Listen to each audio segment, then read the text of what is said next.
So, Andrew Cohen, I want to thank you for taking the time to do this Interviews with the Leading Edge. You're a well-known teacher of evolutionary enlightenment. You've written numerous books.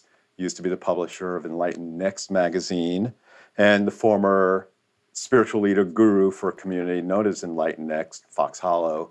So before we go into that and your 4-year sabbatical too, I'm just curious about your own backstory, your path to becoming a teacher of evolutionary enlightenment, how that came to be. Well, I was brought up as a secular Jew, so the word God never meant anything to me. And one night when I was living in Rome with my mother when I was 16 years old, we stayed up late and we were having a conversation about something. I don't remember what we were talking about, but suddenly there was a very powerful opening in my consciousness, and the doors of perception. The doors of perception opened very wide, and it seemed that the walls of the apartment seemed to disappear, and I had an experience of what's called cosmic consciousness. And in that moment, it became apparent to me that everything that exists and everything that doesn't exist is all one conscious being without beginning or end.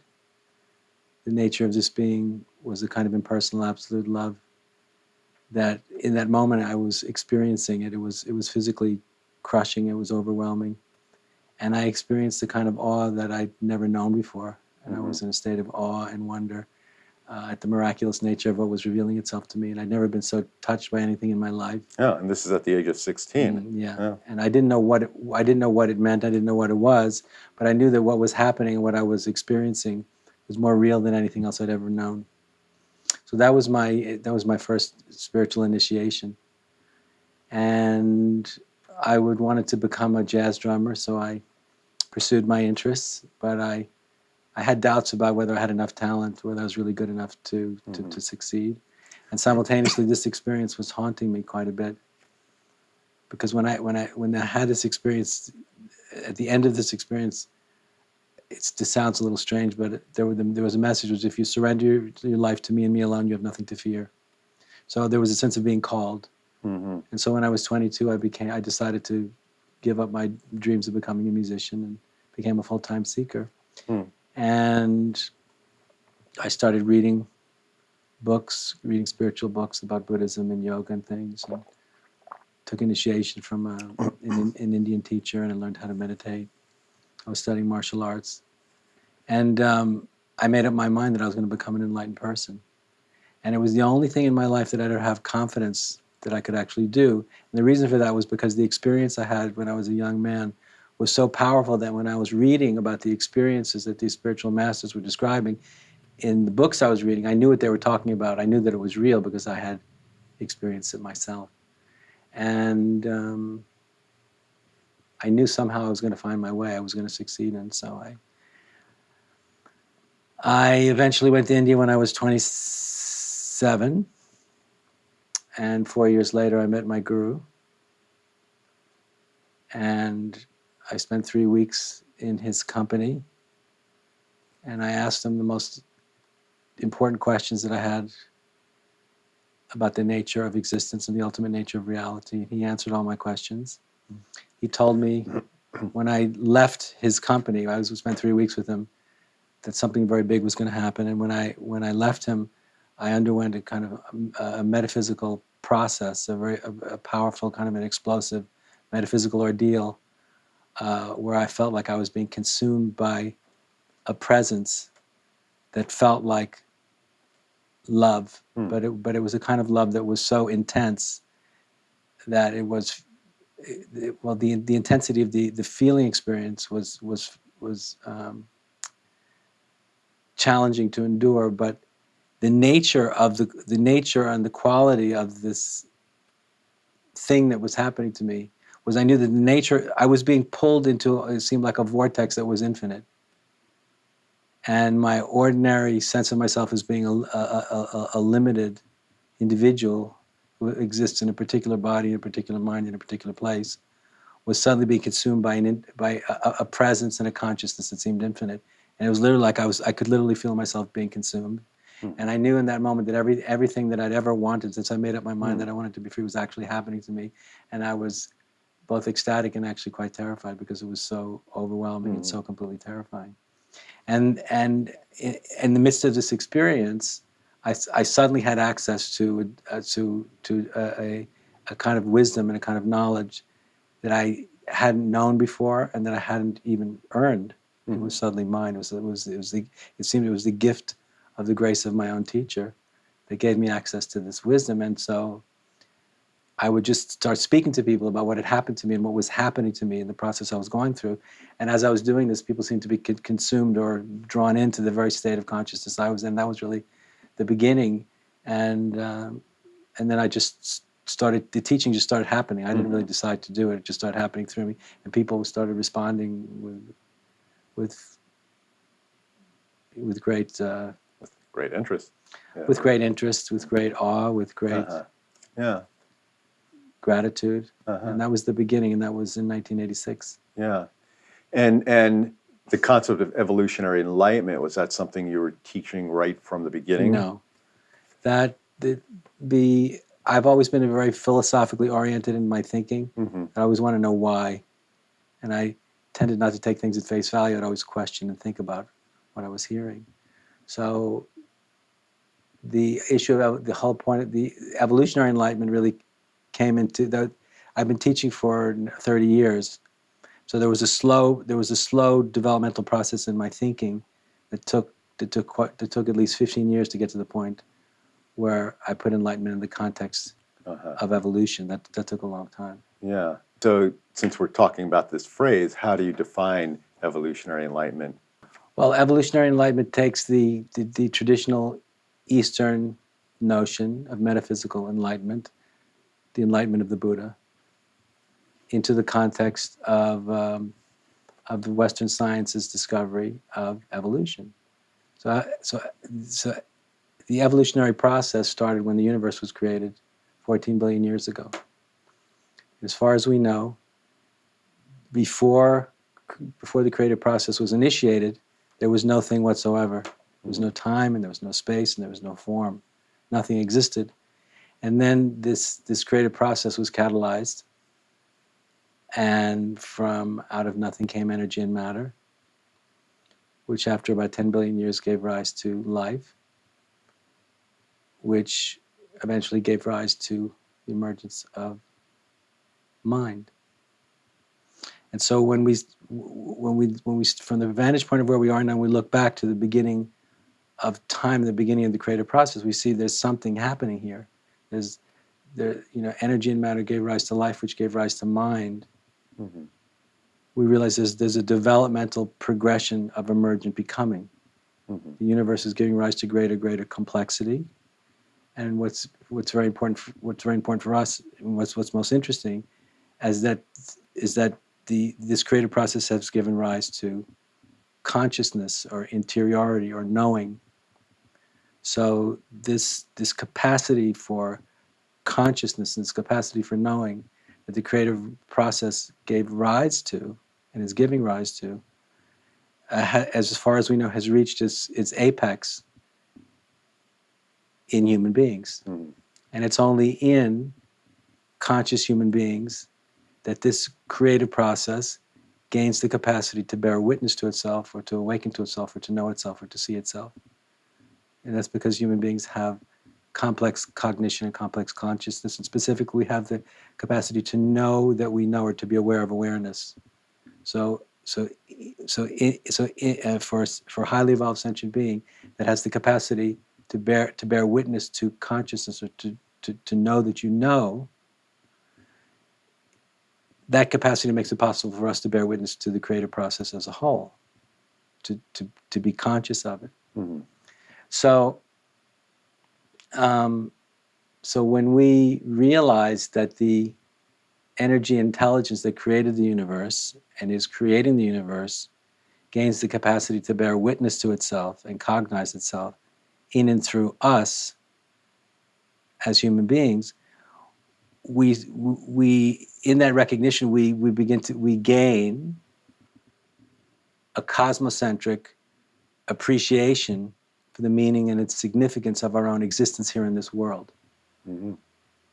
And so because when we realize that the magnitude and the implications of that are enormous. So to put it in theological terms, if we'd say that God is the energy and intelligence that created the universe and is creating the universe, we could also say that it is only through this highly evolved human capacity for consciousness and cognition that God, or the energy and intelligence that created the universe and is creating the universe, is able to bear witness to himself or herself. Mm-hmm. This gives enormous significance then to my life and to your life and to our lives. And it's a different kind of significance than we've ever known before. So evolutionary enlightenment as a teaching is based upon this the discovery of this new cosmocentric identity or self-sense. Mm-hmm. And the degree to which we awaken to this and really appreciate its significance, we begin then to reorient our relationship to life based upon the significance of that realization. It's deeply transformative. Yeah, and from just the ideas floating around my head, there's an integration of science and philosophy and spirituality, and just understanding the evolutionary process, both scientifically, spiritually. Would you say that also? Well, in terms of the metaphysical philosophy of enlightenment, putting enlightenment in an evolutionary context changes the meaning of enlightenment, because because when I speak about enlightenment, I'm not talking about the Western Enlightenment. I'm talking about the Eastern Enlightenment, the enlightenment of the Buddha. So, uh, so, so his awakening took place at a time when there was no understanding of linear time.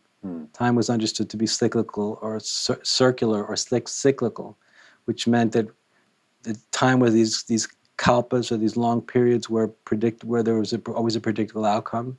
It's like going around in a merry-go-round. You go through a certain process and come back to the beginning, and you start again, and go around the same process and come back to the beginning and start again. It's called the wheel of becoming in Buddhism. They call it the wheel of becoming. So at that time, if you realize, man, I've been through this so many times, it's the same old thing, birth and death and birth and death in the same cycle, and I've been captured by the illusion of wanting to be part of this same repetitive process that just is going to lead to pain, disappointment, suffering, and death. I want to get out of here. And so then the liberation from being trapped on this merry-go-round that goes around and around forever, comes back to the beginning and starts again, was the awakening to what the Buddha called the deathless, or this. It's awakening to that mysterious no place or domain from which the entire universe emerged, where there's no time and there's no space and there's no form and nothing ever happened, and where there's no beginning and there's no end. There's only emptiness. And we can find access to this depth dimension if we enter into very deep and profound states of meditation, when we really are able to transcend and let go of the mind. We can seek deeper and deeper and deeper into this mysterious no place. And this deeper we sink into this mysterious no place, we experience a kind of ineffable bliss and freedom that is so extraordinary. It's such a state of rapture. It's the ultimate relief and release from being trapped in a mind and a body and a personality. So in the way I think about it, this traditional notion of Eastern Enlightenment or Eastern liberation is about getting out of here. It's what the English biologist Rupert Sheldrake referred to as vertical liftoff. It's what releases you. You get out of here, and the ultimate idea is you want to get free from the prison of time and space and body and mind and form.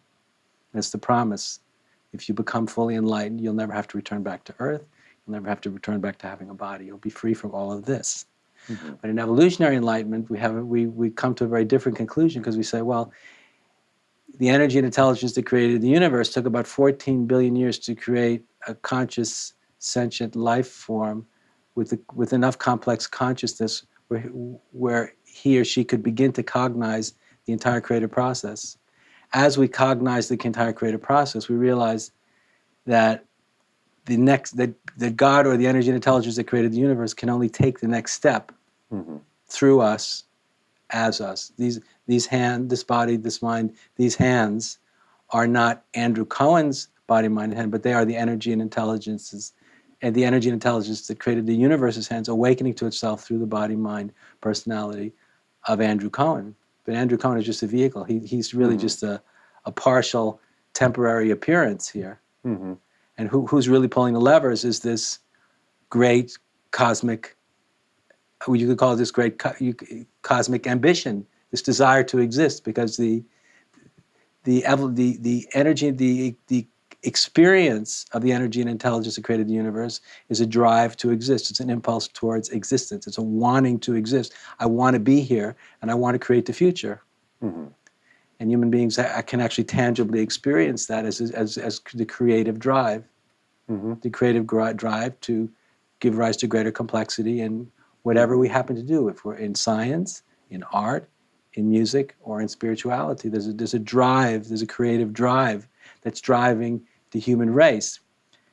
And when you really see, oh, that's what this is all about, is awakening to and giving rise to the liberating my own creative capacities, the highest form of happiness that we can experience as an embodied human being is through doing that. Because people who get very good at what they do, whether it's in science or music or spirituality, whatever it is, they lose themselves in the creative process, and in that there's a liberation from the endless torments of the separate personality and ego, because then you really feel you're at one with the creative process, and the creative process is expressing itself dramatically through you, and you are contributing. You're making a difference. You're making the world that the energy and intelligence that gave rise to all of this gave rise to. You're making it just that much better, a little better, because of your presence here.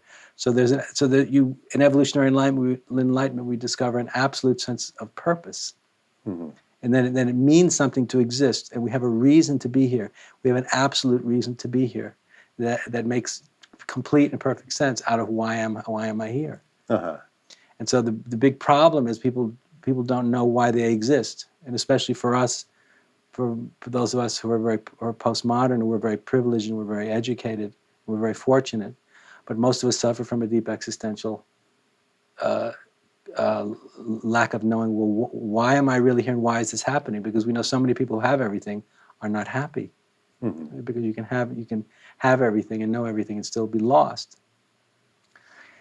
But when we discover this non-relative or absolute sense of purpose and purposefulness, then life becomes a sacred obligation. So then if we find ourselves here, we realize, oh, I can't mess this up, and I've got to do a very good job, and I have to really make a difference.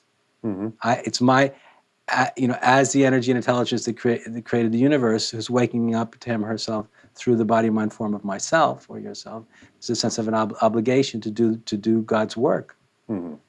And so then the point is really all about liberating ourselves from an unenlightened sense of identity to an enlightened sense of identity, so we can be full-heartedly and wholeheartedly participate here.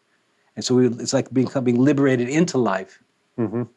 So in that sense, what I call the old definition of enlightenment, which is about being liberated from life, no longer makes any sense. At least to me, it doesn't. Yeah, and it sounds like too, like personal enlightenment is more about myself, my individual, and feeling good, and not I don't want to say that in negative terms, but evolutionary enlightenment is more about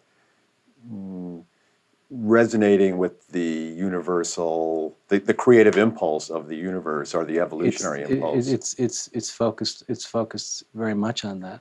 That's the whole point. And so then, of course, the position of the traditional enlightenment, which is really based on being free from the mind, free from conditioning. This is at least the aspiration, the idea, is we want to learn how to do that.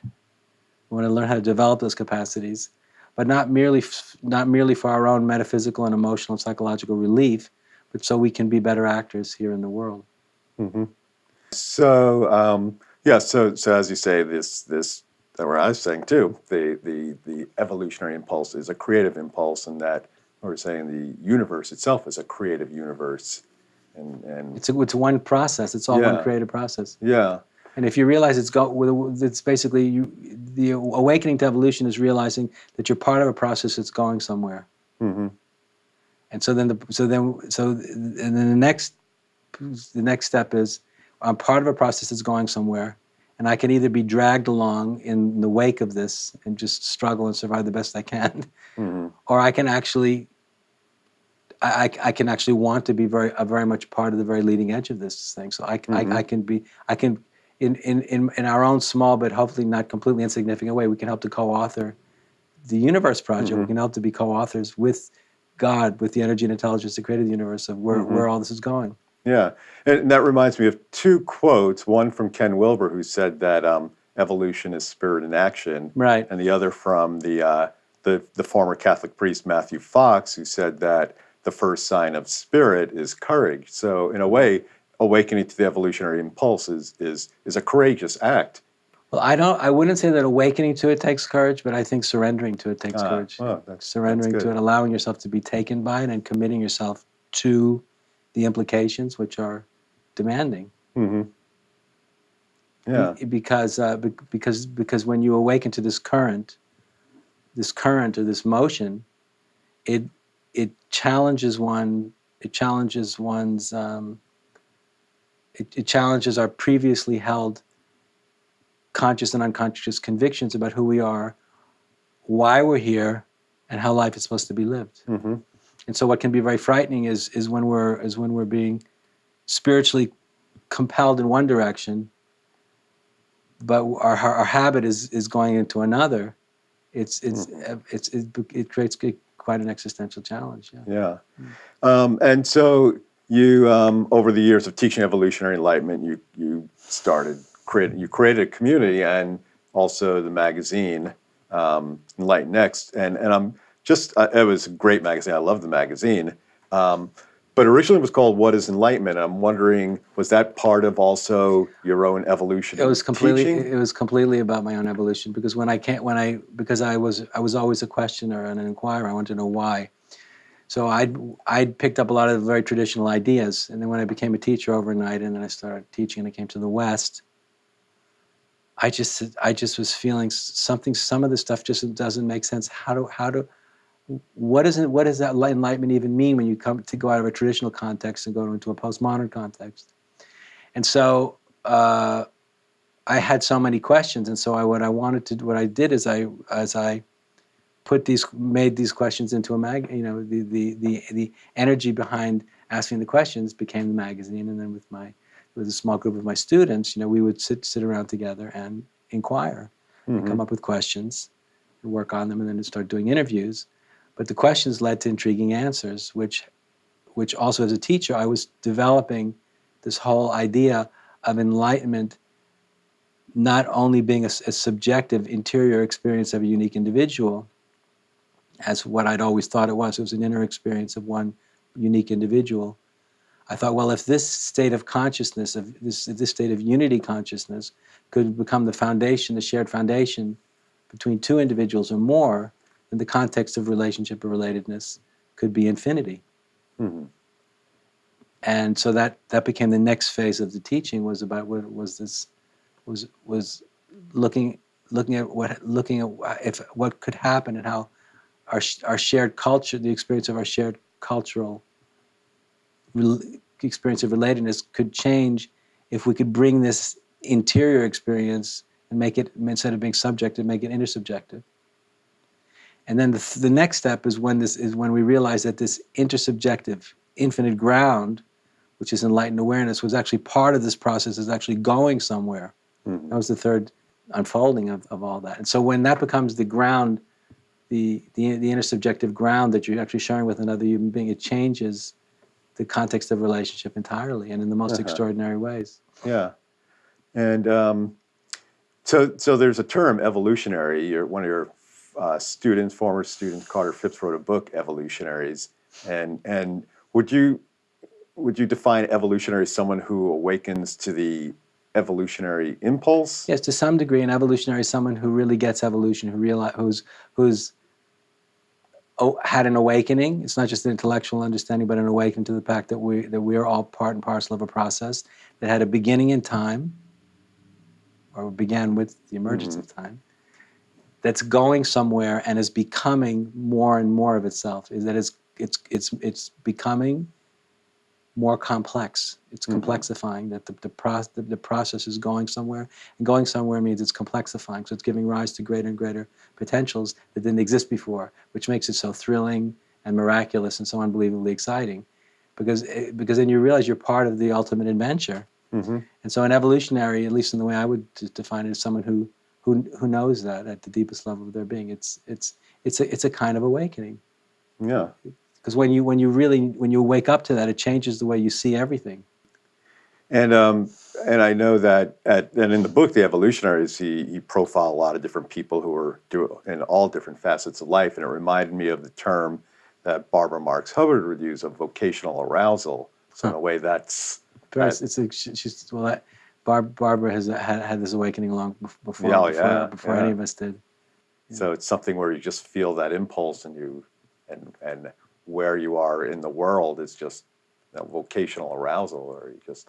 Well, it's literally like a religious calling. Yeah, yeah. So you had the community in Lennox, EnlightenNext at Fox Hollow. Yeah. And I saw that you've described that as it was a creative utopian experiment of commitment and shared aspiration, and that you succeeded in profound and important ways.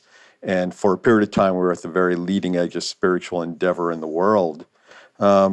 And then, but it's not there anymore. Well, first I want to ask, what made it a utopian experiment?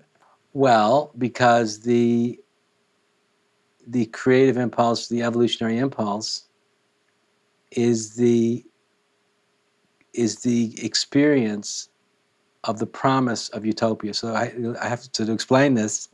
The human being can experience the evolutionary impulse at three different levels of their being.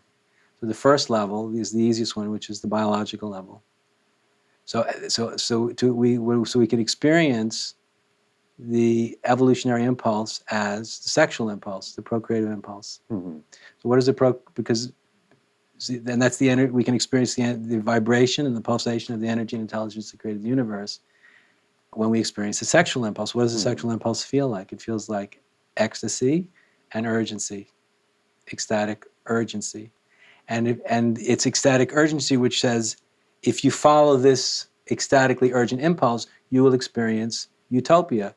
So the promise of utopia, we know what the meaning of the promise of utopia in the sexual engagement is, but it's the promise of a complete fulfillment.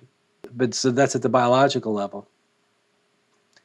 Then at much higher creative levels for human beings, there's, in all fields of human endeavor, if you like a very gifted composer, someone like a Mozart, is overcome with this need to create music, and it's the same kind of utopian drive. Whereas if I do everything I can to give rise to this impulse that's coming through me, I will give rise. It's the promise of utopia. It's the same with science, and with the birth of democracy, with all creative emergence, is the promise of utopia. The promise of perfection is what it really is. It's the promise of perfection, and when you realize that's what the whole creative drive, that's what's driving us, is the promise of perfection, of perfect and total.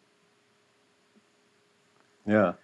So at the spiritual level, it's just at the highest level is what's compelling us, is the promise of perfection. Is that the promise of perfection is a utopian impulse. So the evolutionary impulse, the nature of the evolutionary impulse is a utopian impulse by its nature in and of itself.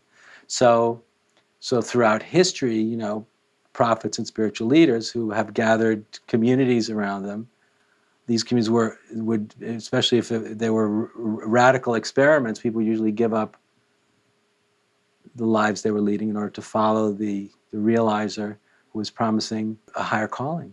Like the followers of Jesus, walked out on their families to be with him because of what he was calling them to. Followers of the Buddha left their families because of the calling was the promise of utopia. So in most of these experiments are utopian experiments. Yeah. Yeah, and actually, after I saw that quote, I thought about the magazine EnlightenNext saying, it really was, every issue was like a transmission. even with, I mean, reading the articles made it even more of a transmission. That's what we were aiming for. Yeah, yeah. I never really thought of it like and that. we were literally lit up Mm-hmm. to what it is we were speaking about, and we were very much consciously trying to convey a perspective, and the perspective was driven by this consciousness that we're discussing together. Yeah. So, and it did get transmitted through the pages of the magazine. But as of now, Fox Hollow EnlightenNext is not in existence, or the organization is No, we went changed. through a very big crisis that was primarily catalyzed by me actually contradicting some of the very things I've been speaking to you about, because fundamentally what happened was that I, as a spiritual teacher, I was upholding a mythic teaching structure, a mythic hierarchy, and part of this mythic hierarchy was based upon my own traditionally held belief in my own. I thought that my awakening was perfect or flawless, and they have, in Buddhism, they call the word for this is like you're called you're an arhat, someone who's fully realized, or in Vedanta they call it Jivan Mukta. So I believed these things about myself, and I also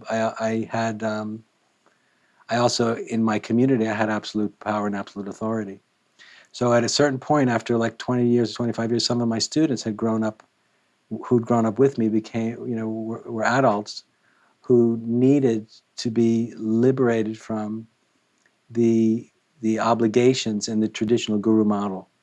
And for many of them, they needed to individuate. It's like when you have to individuate from your parent. In many ways, some elder students needed to fully self-actualize. In order to do that, they needed to be liberated from the very structure that had created all this.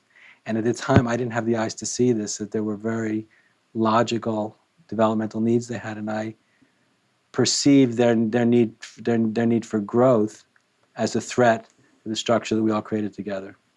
So instead, and they wanted to address some of these things with me, but instead of me responding with curiosity and humility, I responded with anger and pride, and I felt that they were threatening my position, which no one had ever done before, and I didn't react very well.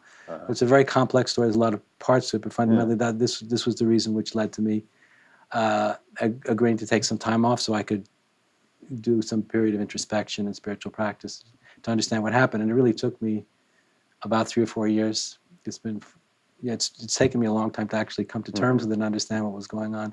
But to everyone's surprise, very shortly after I said that I was going to take a sabbatical, the community started to fall apart all over the world. And many people were surprised how quickly it happened. And I think still are. Yeah.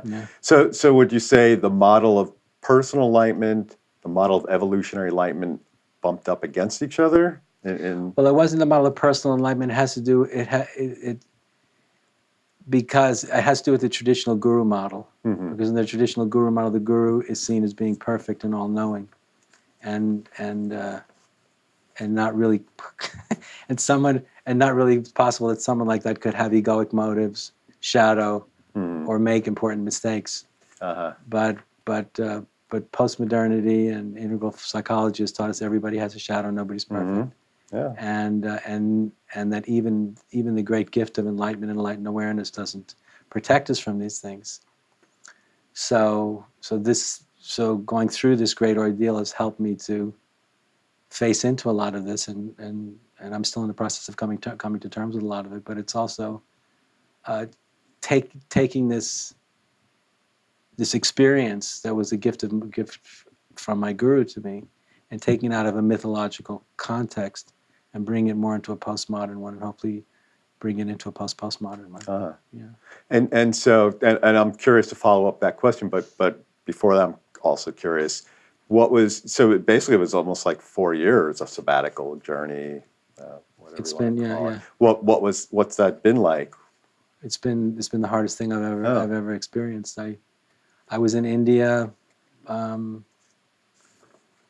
I mean, more than anything else, it was the experience of suffering, of great ordeal of suffering,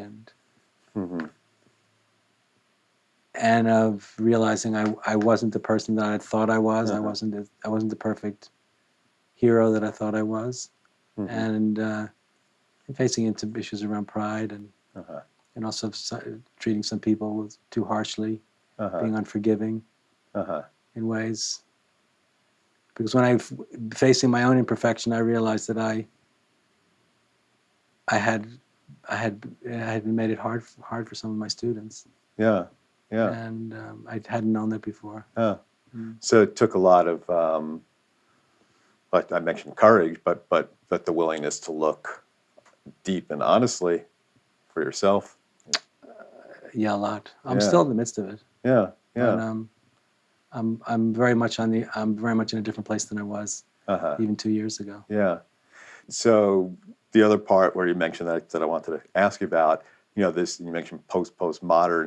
What do you think that model evolutionary enlightenment, a postmodern age, away from the mythic guru structure, what might that look like? I'm still working on it. Yeah, yeah. I'm still working on it. So So it's a chapter still to be written. it's a chapter to be written. It's what the rest of my life is going to be about. Uh-huh. But there's many dimensions to it. But the most fundamental dimension is that we're demythologizing the gift of enlightened awareness. So as I began to say, that in the traditional era, when a human being had attained a measure of divinity, a measure of holiness, Mm-hmm. they were automatically assumed in their humanity to be perfect beings, and that's part of the projection, and it's also part of what you buy into when you step into that role of being on the receiving end of that projection, and maybe buying into it yourself, actually believing it. Mm-hmm. So how I'm understanding this next step is somehow finding a way to fully and honor the significance of the depth of what enlightenment actually is, which is the most profound gift we can give, and which is a higher state of consciousness and knowing that changes absolutely everything, and realizing that that we're still all, and the nature of which is an experience of perfection and totality and infinity, and realizing that as evolving human beings, evolving human beings, we're always going to be works in progress who are inherently imperfect and inherently flawed, and to be able to hold both of those at the same time and work to integrate them. Mm-hmm. So that's one part of it. Mm-hmm. Another part of it is that traditionally, whether it's been, it doesn't matter from which tradition, it could be Christianity or in Buddhism or in other cultures, people who've been the most serious and the most dedicated usually would take a radical path of leaving the world so they could focus completely on cultivating these spiritual capacities outside and away from the demands of culture. And I get more and more the sense that as we move from postmodern to this postmodern, or an integral culture will be, it seems apparent that the world is the world that we're living in. It really has to be the monastery. That has to be, because the place we want to affect change is the place where we're going to be living. Mm-hmm. And so somehow to bring an end to this duality between places like a monastery, or a place on the top of the mountain where we can go to let go of the world, so we can more deeply and vulnerably awaken to our own deepest interiors. We have to find some way to do that in the very world that we're living in, so the world can change as a result of our own awakening as much as possible. And for that to happen, we have to be able to transmit and to share that which we are knowing and realizing. So we have to be here to do that. So I haven't really thought about this as deeply as I need to, but moving away from the world into doing that, I think is part of what has to change. We have to learn how to go that deep here where we already are, but in a way that will look different and it's going to feel different. Because if you go into a monastery, you go into a place where people are living in a much higher state of consciousness, it looks different and it feels different. So we need to be able to do that here, because what we're talking about is real and it doesn't look different and it feels different. It's a completely different context, and it has a different fragrance. It has a different purpose, it has a different meaning, and it's much more awake. It's much more conscious. So we have to find a way to bring that, the presence of that kind of depth and that kind of clarity and that kind of purposefulness here where we are. Mhm. And as people awaken to this evolutionary impulse, they're even more present in this sense of being here. We're bringing the monastery here. That's what you're. Ideally, Yeah. ideally, but I'm not just talking about being here now. Mm-hmm. I'm not just talking about being where we already are. I'm talking about bringing this awakened creative motivation that inherently compels us to move forward, always more forward and always higher here. Mm-hmm.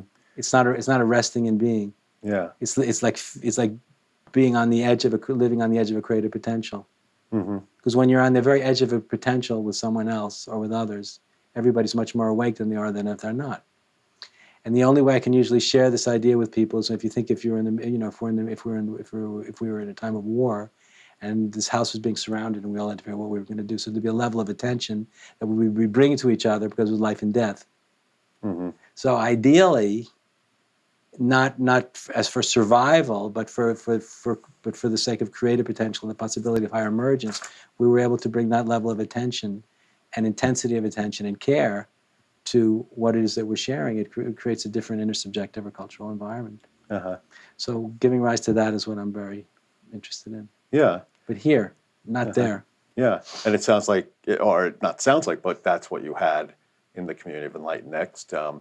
And one of the things in the EnlightenNext magazine, the website, and other places, the concept of Scenius that was discussed, the scene of genius, the term that scenes of genius that Brian Eno coined, musician Brian Eno, and that was something that was discussed again in the magazine. You discussed it, so I wonder if you could say more, because that sounds like that's what this gathering of people awakening to that creative impulse is all about. Well, the whole idea of Scenius is that genius arises from scenes, or when there's groups of individuals that are awake, that are experiencing certain currents in culture, Mm-hmm.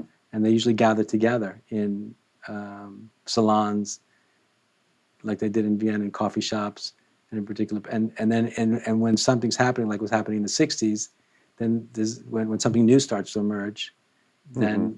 genius emerges from the Scenius. Mm-hmm.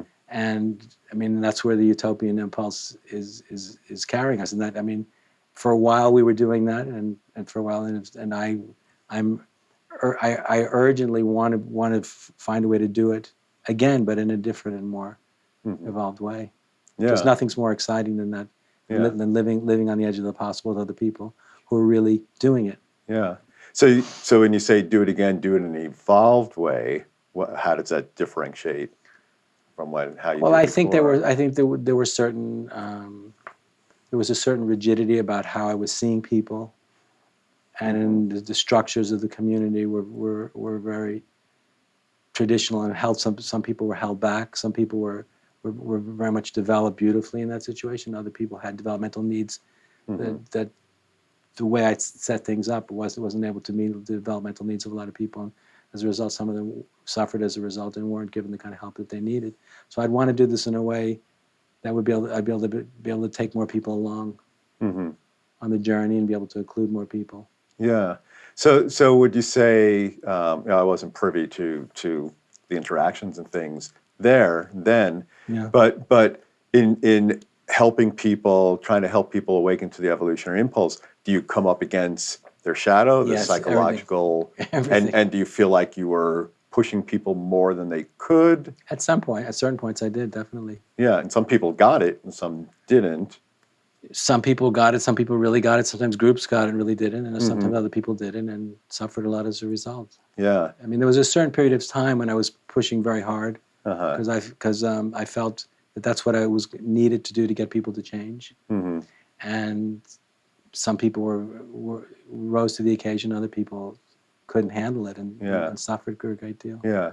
So in hindsight, would you have done it differently, or is it, or In be more hindsight, selective? I would have done a lot of things Yeah, different. yeah. The merits of 2020 The hindsight. merits of 2020, exactly. Well, that's why I'm very grateful that I still have time to Yeah, continue to yeah, work and to learn from my mistakes. yeah. So that's the kind of the embodiment of evolutionary enlightenment is how we continue. Self-correcting. Yeah, yeah. The self-correcting principle of life. It feels like that Scenius, that helping people in the new evolution, the new evolved way, really is how it'll come to be. That's what I'm living for. Yeah, That's what I'm living for. yeah. So you wrote an article on your website recently called "The Guru Who Learned to Drive." It was very, started out very kind of little musing. You talked about you at the age of 61 recently. You had your first driving lesson. You're kind of laying yourself out. You're laying your soul, or being transparent. So it's very admirable that you're Thank you. doing that. What was the significance of the article, and why is it that you did have your first driving lesson at age 61? Well, because the whole point of the article was about the death of the mythic ideal of the perfect guru. Mm-hmm. So me learning how to needing to learn how to drive myself around is basically me stepping off the pedestal of the throne and joining the human race like everybody else. That was basically the idea behind it, and I was trying to describe how what it was like in the article. I described what it was like to become such a spiritually empowered human being, and what it was like to be treated so differently by so many people, and how empowering the whole system was to really everybody involved. But in the long term, at this particular time in culture and postmodernity, it can't work because it's based upon also certain falsehoods that just have to be given up. Yeah. Yeah. So would you say a person looking for their own personal evolution, that model, the mythic guru, would not be the best way to do it? I feel it's an outdated structure for the time we're living in, and almost all experiments that are working with that model usually end up failing in the long run. But they do so for understandable reasons, because they're based on ideas that are no longer true. Yeah, yeah. So as we get towards the last stages here of our conversation, I want to go back to Scenius and innovation, and I'm wondering, do you feel that innovation is a key component of being attuned to the evolutionary impulse? Well, the evolutionary impulse compels us to give rise to that which is new, to that which doesn't exist yet. So it's reaching for the possible. It's about living on the edge of the possible, and to striving to create the conditions in which that which is possible will emerge and come into being. So absolutely. Yeah. So we look at our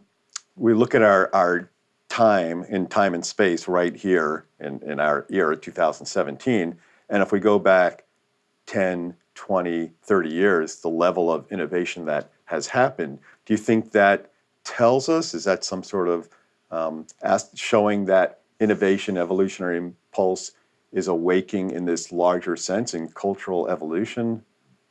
Well, innovations. As it's been said, the capacity to innovate has slowly been gathering speed for millennia, and now it's escalating at proportions that are dramatic, and it's become exponential.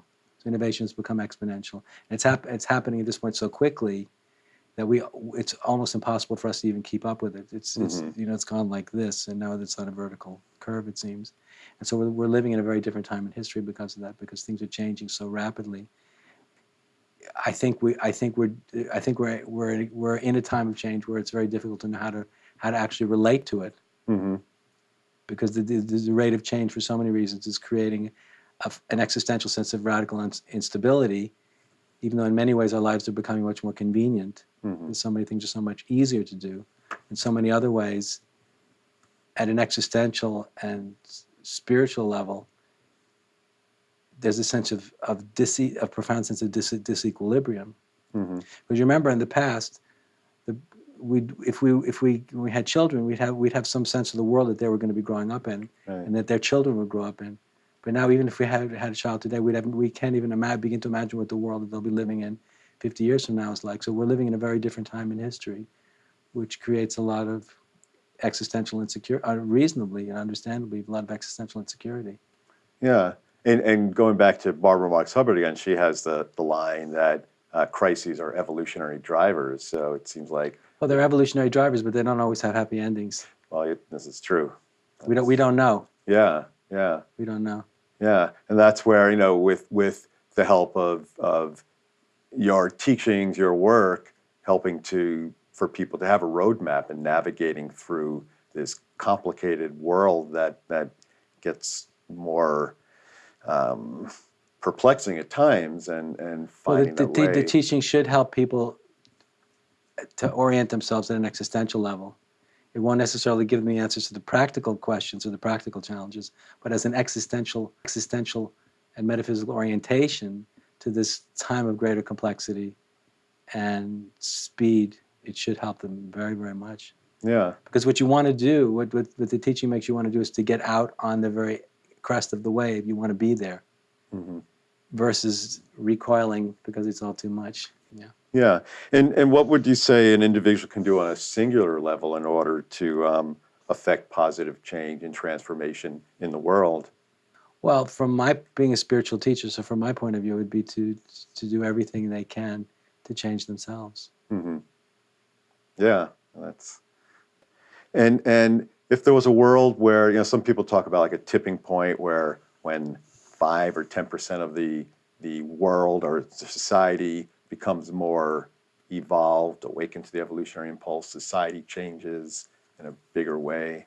Do you do you ever envision what a world like that would look like that, if we get to that crowning achievement? Well, I'm usually thinking on a much smaller scale, and I don't think that there's going to be any grand tipping point where everybody's going to flip into anything particular. Mm-hmm. But certain segments of the population can get to a point where this kind of flip happens, where there's a radical shift of perspective. But we're talking about relatively, in terms of the population of the whole human race. We're talking about parts. Yeah. Yeah. So Andrew, where do you think you're going next? Well, I'm going in the direction of everything we've been speaking about, Mm-hmm. but just a much better, more improved version of it. And at this particular time in my life, as I'm restarting to teach again, my spiritual work for me personally has to do with holding a great deal of. I feel there's things that I can feel that I can't articulate, that I want to know and that are going to come through, and so I'm holding an enormous space open in myself to call them in and through. Mm-hmm. Because I feel like I'm holding in Zen they call it a Cohen, Mm-hmm. Cohen, which is finding the answer to an unanswerable question, Mm-hmm. and it very much has to do with the future and to where I'm going, what has to happen. Because I've realized so much and understood so much. I feel that everything that I'd already done and accomplished has to go to a place it's never been before. Mm-hmm. In order to do that, there's a state of receptivity in myself that I'm working with great intensity on. Uh-huh. And I think a lot of the answers are going to come from there. But the non-metaphysical answer would just be a much better, more profound version of what I was working on before. Yeah. And you're talking about being receptive to what comes in the process. What tools do you use for your own personal process to see where things come? I meditate. Mm-hmm. I spend a lot of time in introspection and contemplation. Mm-hmm. A lot of time in discussion with my close friends. Mm-hmm. And I'm thinking as I'm always busy with this. Like I don't have another life. Mm-hmm. This is not what I'm doing. This is a full-time. It's a full-time aspiration. It's a full-time contemplation. So I'm constantly busy only with this. Yeah. Yeah. So I can feel that it's being worked. Something's being worked, and something's being cultivated, and something's being developed. Mm-hmm. And as a result of this great ordeal that's recently happened, I feel a great focus about taking it Mhm. to a place it hasn't been before. Yeah. Yeah. Yeah. I'm sure great things will come. And it said that for these moments of aha moments, epiphanies, it usually have to be incubated to let it I arise. feel I'm in a great incubation period, Yeah, to be yeah. totally honest. Yeah. Very much Well, so. we're all very be interested to see where it Thank goes. you. Yeah. Thank you very much. Yeah. So if people are interested in knowing your work or reading your writings, seeing what you're doing, what's the best way to Go to my find it? my website at andrewcohen.com. So andrewcohen.com, Yeah. and then you can see what's going on. It'll all be there. Yeah, good. All right. Well, I thank you. Thank you very very much, much. Andrew.